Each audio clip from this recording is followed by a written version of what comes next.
Bueno, entonces quedamos en la clase anterior de ver que la tercera forma que tenemos en cuanto a la transmisión del oráculo o la palabra de Dios o de Yahvé, la primera, no olviden, es a través de la palabra en sí misma, ¿verdad? La oralidad. Luego vendrían las acciones simbólicas y ahora viene lo que es la palabra escrita. Y voy a compartir la pantalla para seguir con la presentación. Muy bien. La palabra escrita y los libros que ahora nosotros tenemos como canónicos, como profetas de Dios. Eh, no todos los profetas usaron la escritura para transmitir sus mensajes o sus oráculos. Recuerden siempre que hubo mucho tiempo de la tradición oral. Hay una pregunta que es muy pertinente en este momento de la clase. ¿Por qué motivo escriben los profetas? O sea, ¿qué los llevó a ellos, verdad, a poner por escrito en algún material? No conservamos ninguna tablilla de arcilla que traiga, donde se tenga el oráculo o algún mensaje profético. Es muy probable que hayan sido la mayoría de ellos en papiro, que era lo que más circulaba en aquellos tiempos, ¿verdad?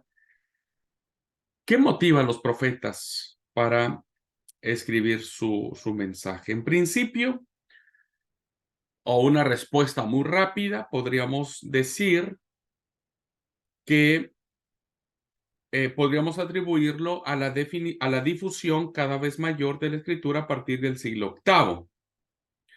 Es decir, que ya se ponía de moda, ¿verdad? Entre los pueblos a partir del siglo VIII, pues poner por escrito todo lo que hacían en las diversas culturas. Sin embargo, algunos creen que hay otras razones mucho más profundas que motivan a los profetas a escribir sus oráculos.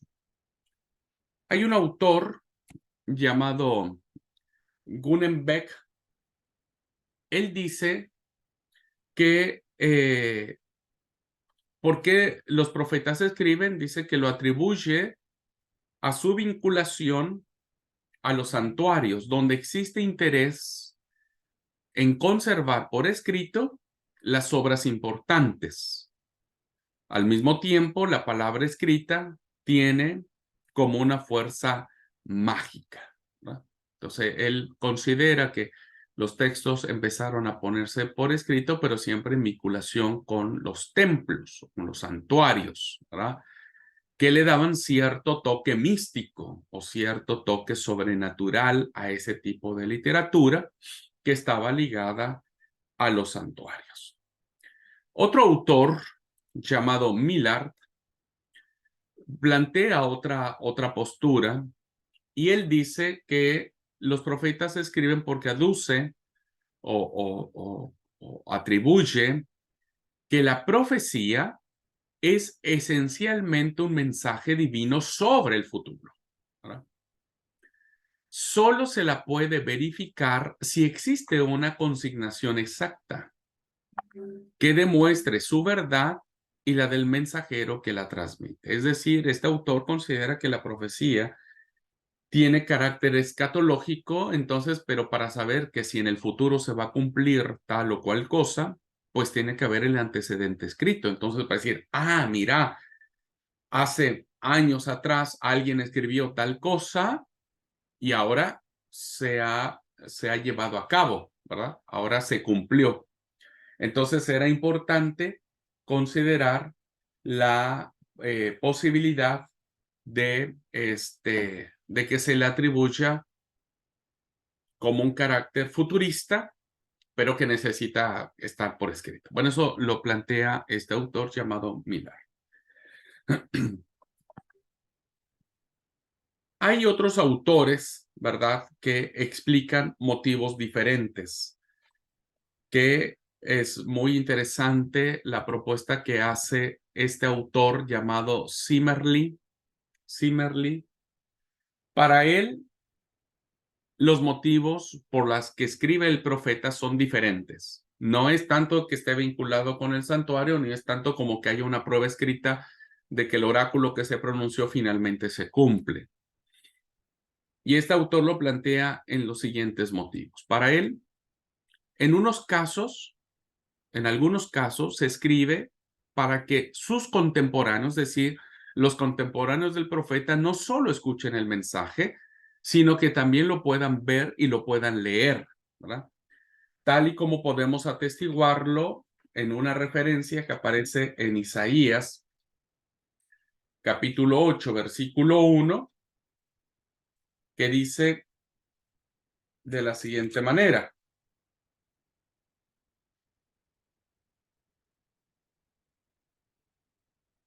luego el Señor me dijo, haz un letrero grande y escribe con claridad el siguiente nombre.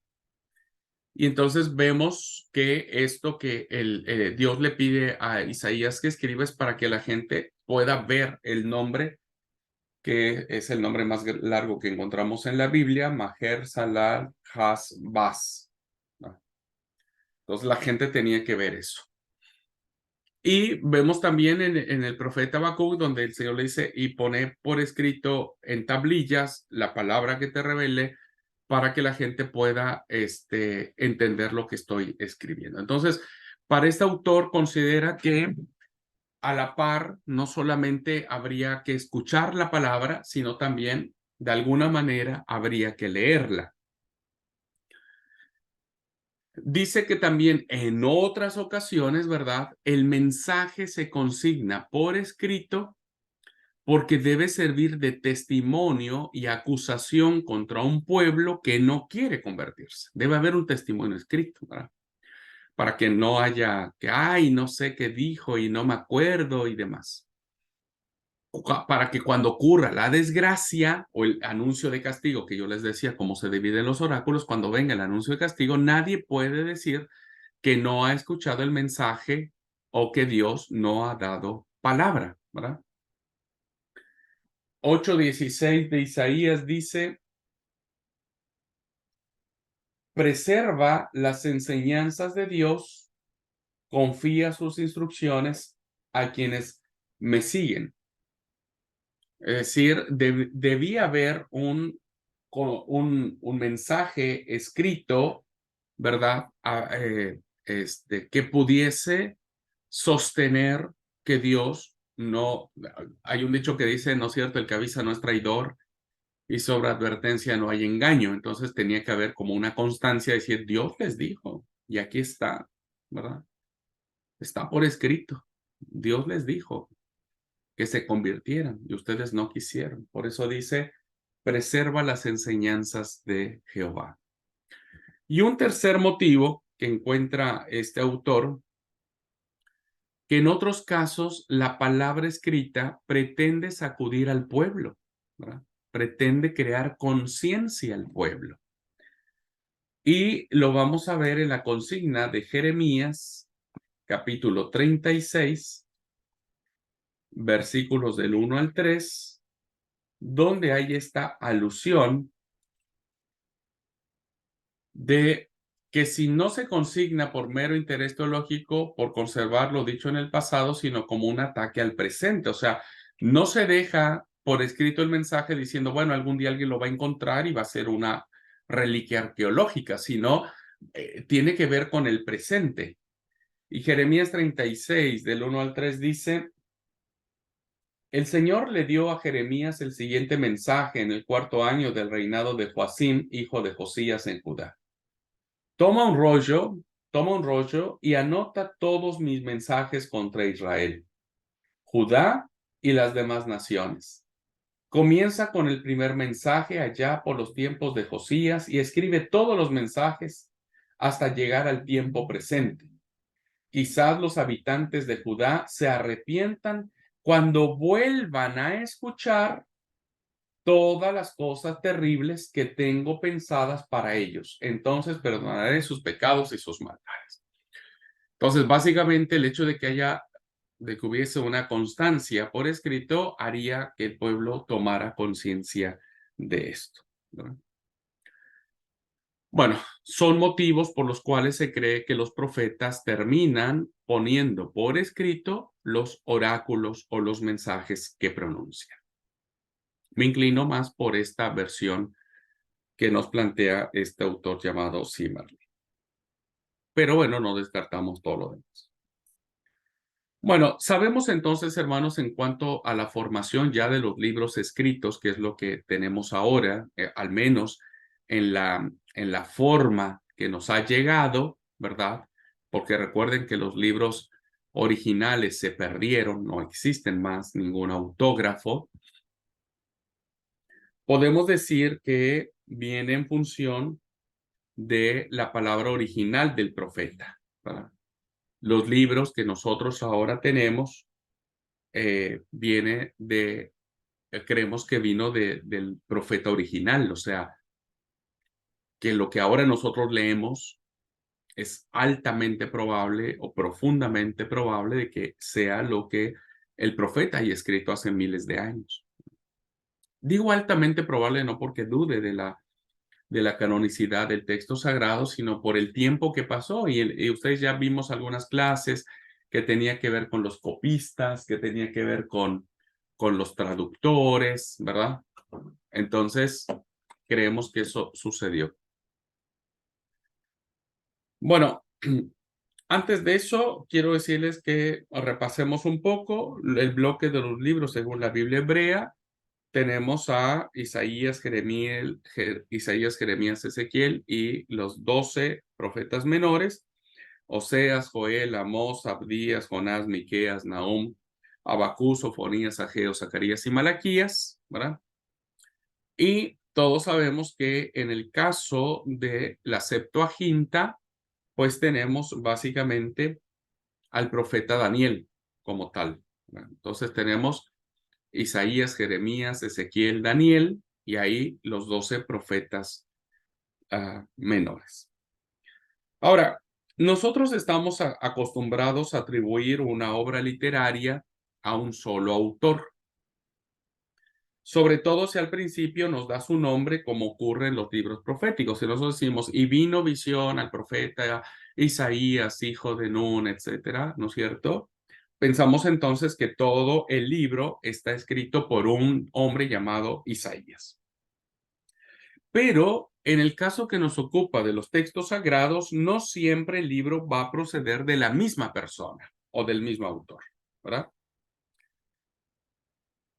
Un pequeño ejemplo lo podemos ver en el librito muy sencillito del profeta Abdías.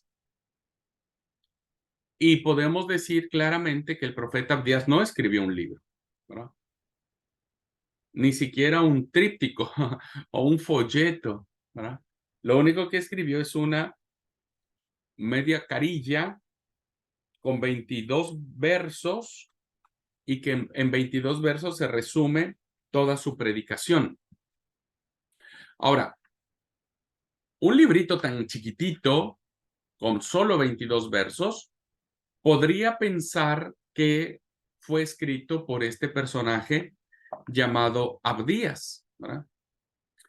Sin embargo, cuando los eruditos bíblicos analizan estos 22 versículos, se enfrentan a un conflicto, porque los comentaristas coinciden que los versos del 19 al 21 están escritos en prosa y que fueron añadidos posteriormente. Entonces ahí tenemos dos autores ya que están involucrados.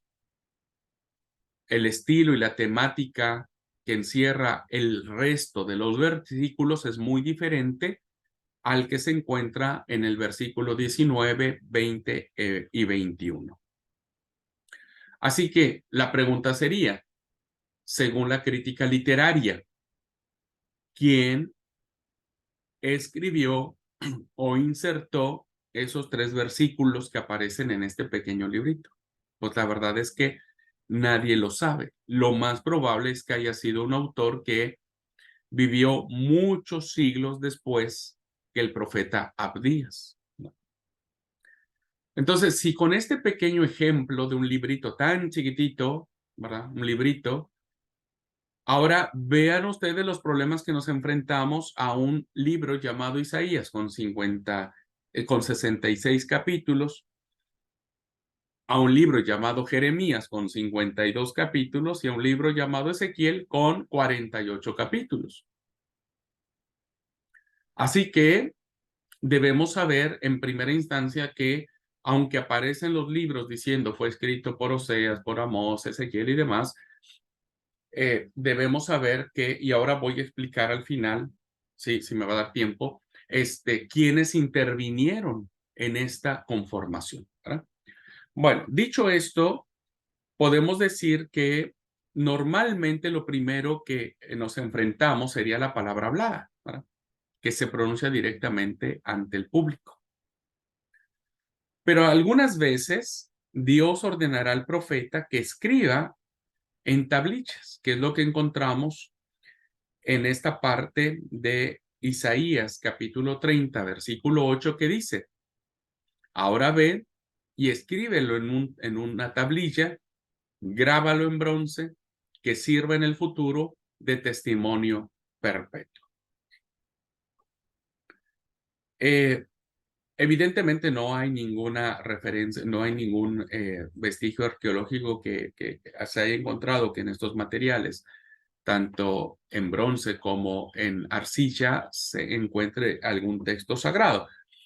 Es muy probable que a lo mejor haya sido de manera primitiva que así sucediera, pero después terminó, ¿verdad? Por eso la consignación del mensaje por escrito no era una práctica habitual, la mayor parte era la situación hablada. Por eso, entre que el profeta proclama sus oráculos de manera oral, hasta que alguien o él mismo pone por escrito la palabra profética, transcurren muchos años, ¿verdad? Muchos años de que eso suceda. Bueno, déjenme ver si está la referencia. Y tenemos la referencia del profeta Jeremías, capítulo 36, del 1 al 4, que dice de la siguiente manera. Bueno, esa ya lo leí, ¿verdad? 36 del 1 al 4. Bueno, ¿qué vemos en esos versículos? Bueno, estamos situados ahora en el año 605, porque es el año cuarto de Joaquín, rey de Josías, rey de Judá. En eso nos dice que el profeta recibe la orden del Señor de coger un rollo y escribir en él todas las palabras que se ha dicho sobre Judá y sobre Jerusalén. Desde el día en que comenzó a hablar siendo rey Josías hasta hoy, es decir, ahí ya vemos un lapso de tiempo interesante. A un hombre moderno puede extrañarle que se deje pasar tanto tiempo entre la predicación hablada y la redacción escrita. Si Jeremías recibe su vocación en el 627, que es el año que se cree que Jeremías recibe su llamado profético, resulta curioso que solo reciba orden de escribir el contenido esencial de su mensaje 22 años más tarde. ¿Verdad? Más tarde. Entonces, no era de que por acá hablaba el profeta y por acá ya se escribía el libro. ¿No? Pasaba un tiempo considerable. En este ejemplo que estamos dando han pasado 22 años entre el 627 y el 605. Y claro que durante esa tradición oral, pues pasan algunas cosas. Bueno, ¿quiénes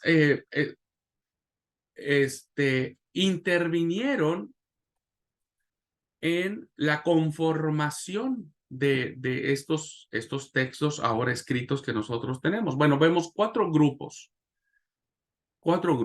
¿verdad? Que pudieron intervenir para conformar, para comentar, para crear y para editar el texto final, que es el que ahora nosotros tenemos, ¿verdad? Lo que serían los discípulos, los comentaristas, los creadores y los editores. Así que estos 4 grupos de personas desempeñaron un papel capital, un papel importante para la conformación del texto sagrado, ¿no? Bien, vamos a ver uno por uno rápidamente. En el caso de los discípulos, todo profeta tenía su escuela de discípulos, ¿verdad? Así que cuando el profeta moría, ¿verdad? El profeta histórico moría, la principal labor realizada por los discípulos sería transmitir oralmente y quizá por escrito las profecías del maestro, tal y como aparece en Isaías 8:16. Y algunos de ellos pueden contar detalles de la vida ah, ¿cómo sería? De su líder, de su maestro.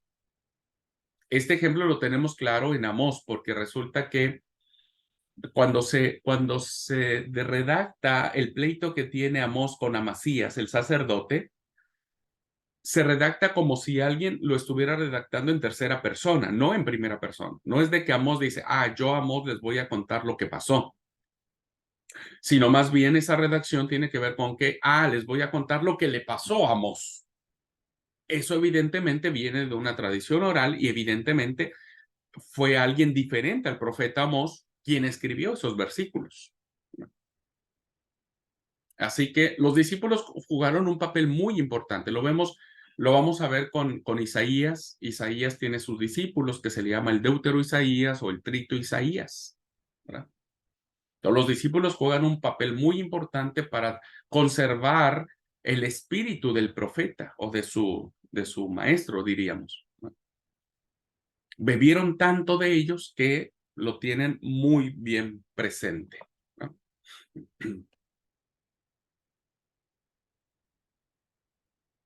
Entonces Isaías 8:16 dice, guardo selladas las instrucciones que garantizan mis discípulos.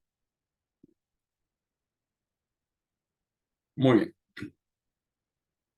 Ahora, ya que los discípulos tienen un papel importante, después entra en función otro grupo que se llaman los comentaristas, ¿verdad? Es decir, ya se pone por escrito y resulta que cuando alguien lee la ley, pues empieza a comentar lo que dice ese texto. Y fue un numeroso grupo de escribas que a lo largo de muchos siglos hicieron varias actividades. Por ejemplo, aclaran las cosas que no estaban en el original, en el texto original. Y este detalle, solo como ejemplo, lo encontramos en la puntualización que hace un comentarista del capítulo 7, versículo 1, que dice,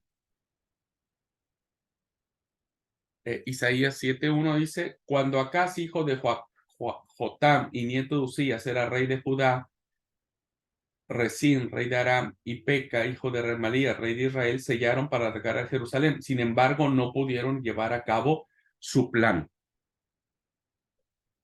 ¿Qué hace este comentarista diciendo esto? Está adelantando lo que más adelante el profeta va a ir diciendo. Pero vieron como esa persona que dice, che, te cuento que termina la película. No, no me cuentes nada, es que yo ya la vi. Sí, pero yo no quiero que me cuentes la película. Bueno, el comentarista aclara y dice, bueno, para que ustedes no, les voy a contar en qué termina todo esto, ¿verdad? ¿Y cómo termina esto? Sin embargo, no pudieron llevar a cabo su plan. Está adelantando un hecho que los versículos posteriores se va a relatar.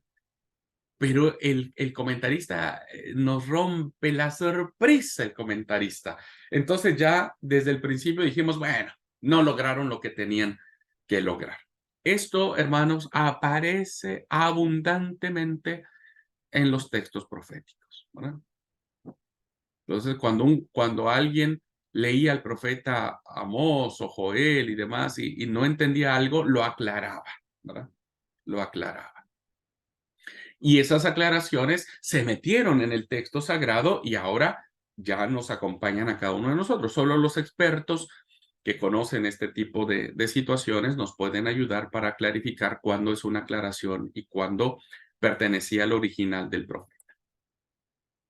Bueno, el tercer grupo ya vienen los creadores, ¿verdad?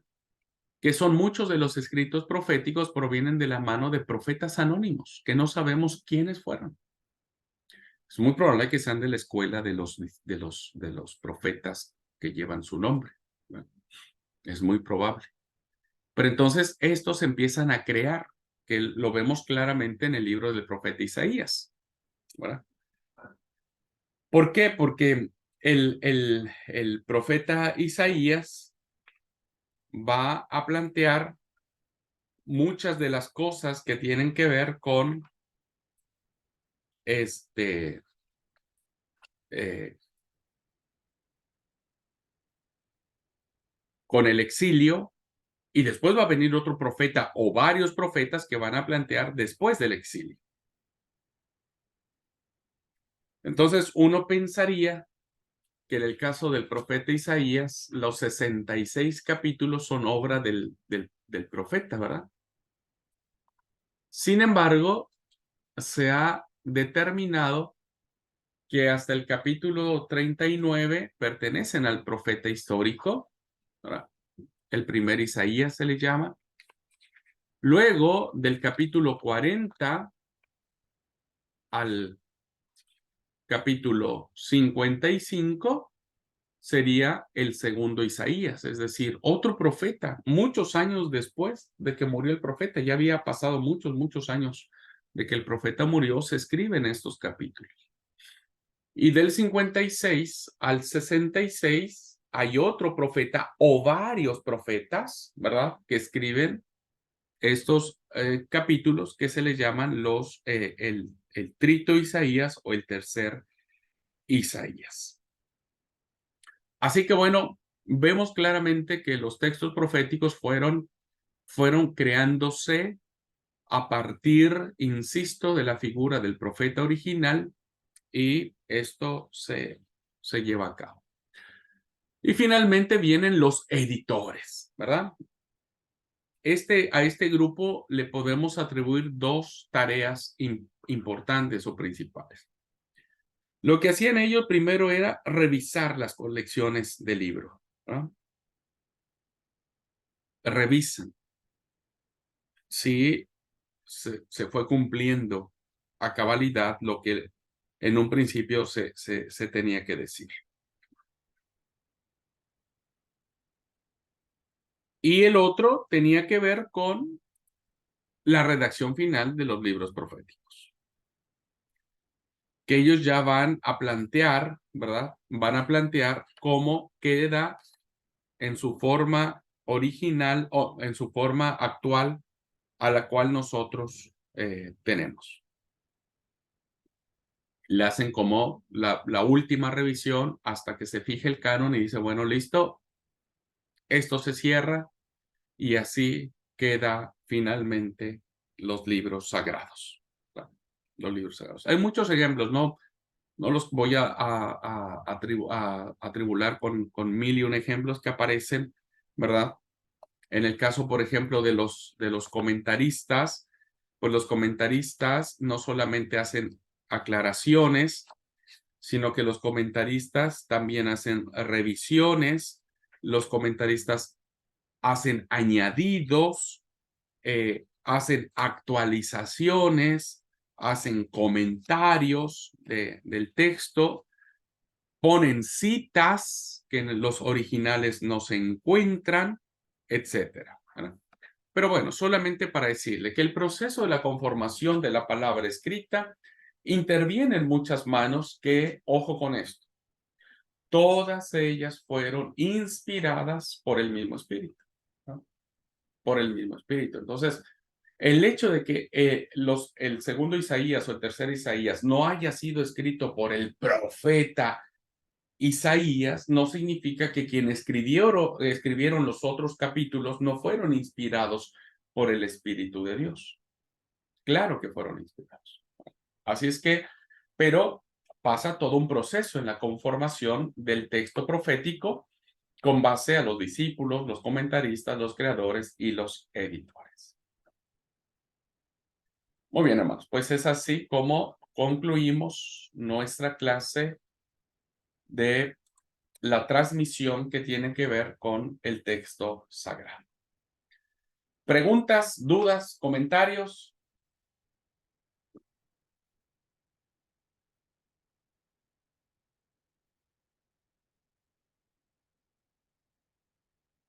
¿Sí se pudo entender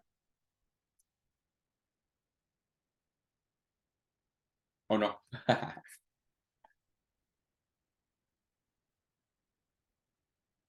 Muy bien. Pues entonces, hermanos, nos vemos la próxima clase que vamos a ver los antecedentes perdón, vamos a ver lo que es los comienzos de la profecía bíblica, que sería como la introducción para plantear ya la explicación de los profetas en cuanto a las presentaciones que van a estar realizando. Vemos a Elías y Eliseo y la próxima semana, jueves, ya empezamos con las presentaciones de los profetas que ustedes van a realizar. ¿Okay? Puede ser grabado o en clase presencial. Pues bueno, queridos alumnos, si no hay pregunta, duda o comentarios, deseo que Dios los bendiga. Feliz fin de semana. Nos vemos el lunes, Dios mediante. Un abrazo para todos. Dios los bendiga.